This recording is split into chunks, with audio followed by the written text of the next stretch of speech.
I want to talk about storage, but I'd quite like to start by asking you what you meant by the elephant in the room in your Tynwald petition, because I think it's relevant, yeah?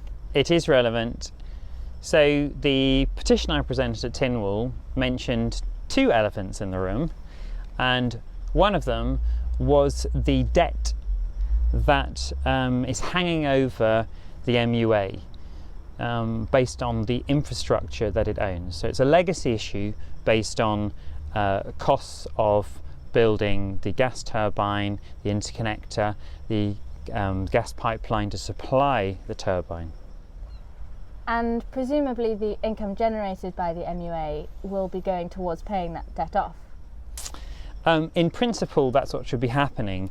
At the current electricity price, which incidentally is higher than in the UK, we're still not able to pay off that debt. In fact, there have been losses year on year. The government has stepped in. It's hard to differentiate between Manx Utilities and the government, but for purposes of accounting, they've been set up separately. But the government have stepped in and written off 100 million of the debt, but that still leaves well over 300 million pounds worth of debt, and we're still making year-on-year losses in electricity sales. So how do they expect to pay off the debt, if at all?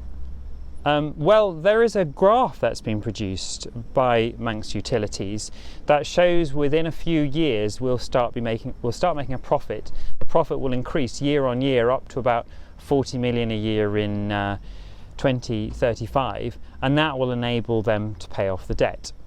What isn't clear, however, is how they propose to go from loss making to profit making. There doesn't appear to be a clearly defined strategy, at least one that has been given to the public. And how do they plan to turn it from a loss to a profit? That I don't know. I think, but the important part of this is that it has caused a paralysis in those that are running the Manx Utilities. By a paralysis, let me relate that to something we might be all familiar with. If we have a debt, so for example, it could be a personal loan, it could be a student debt, we might consequently take a pragmatic decision. That pragmatic decision might be keep your head down and work hard. But what might be harder to do is to have these big visionary views of life, these blue sky thinking views, the big pieces. So the only thought that they can have is how do we pay off our debt?